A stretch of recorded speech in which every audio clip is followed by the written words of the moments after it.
만성피로 증후군 많이 들어보셨을 겁니다. 41번입니다. 만성피로와 만성피로 증후군은 좀 다릅니다. 또 피로랑도 다르죠. 저희가 피로는 이제 이렇게 피로한 겁니다. 과로를 했기 때문에. 그런데 며칠 하루 자고 이틀 쉬고 그러면 괜찮아지는 것은 일반적인 피로가 되겠고요. 만성피로라는 것은 그런 피로 증상이 3개월 이상 지속됐을 때 만성피로라고 하게 됩니다. 근데 만성피로 증후군은 또 다릅니다. 이건 진단이 돼야 되는 본이기 때문에 여러 가지 만성 피로를 유발할 수 있는 질환들이 있죠. 갑사성 질환이라든지 간 질환이라든지 신장 질환이라든지 굉장히 많은 질환이 만성 질환을 유발하게 되는데 이런 부분을 다 배제하고 당뇨도 없고 이런 분들이 만성적인 피로를 동반한다는 거죠. 그리고 조금 이제 쉬었다가 움직이면은 약간 개운하고 산책 조금 하면 오히려 좋아지는 것이 이제 만성 피로나 일반 피로의 특징인데 이것은 살짝만 움직여도 그냥 요 앞에 그 슈퍼에 잠깐 갔다 온 것만 가지고도 피로도가 좀 심해지거나 하는 이제 증상을 보이게 되고요. 명확한 이제 원인을 찾을 수 없다는 그런 문제가 있습니다. 만성 피로 증후군은 그렇게 만성 피로와 증후군을 나눌 필요까지는 없고요. 한방에서는 이제 5로 6국 7상 같은 구분이 있습니다. 그래서 한방적 그런 구분에 의해서 그런 만성 피로를 유발하는 오장육부가 어떤 것이냐.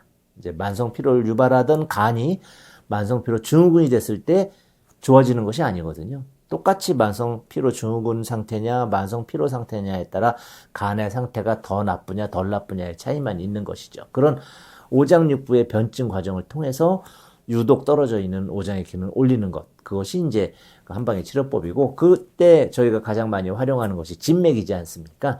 진맥에 대한 부분은 이제 아직 밑병, 병이 되지 않았을 때 미리 맥에 먼저 뜬다는 것이죠. 그래서 여러 이화학적 검사뿐만이 아니고 방사선 검사나 혈액 임상병리 검사를 했는데도 불구하고 원인을 찾지 못하는데 맥은 바뀐다는 거죠. 먼저. 그래서 맥이 바뀐 부분을 진단을 통해서 투약을 하고 나면 새로 올 병이 오지 않기 때문에 이제 밑병이 집병이다. 병이 되지 않았을 때 병을 고치는 것이 가장 좋은 치료라고 얘기를 하게 되는데 이제 그런 치료를 통해서 해결할 수가 있습니다. 42번 간질환에 대한 부분이고요. 방금 이제 만성피로 증후군에서 간에 대한 부분을 언급해드렸는데 간이야말로 한방에서 치료가 굉장히 접근이 쉬운 영역이죠. 이제 의과에서 어떻게 손을 대지 못하는 영역이기도 하고요. 요 전에 신장 질환이 이제 침묵의 장기라고 했지만 간도 또한 침묵의 장기로 굉장히 기능이 나빠지고 할 때까지 큰 이제 증상적 변화를 보이지 않는다는 특징이 있습니다.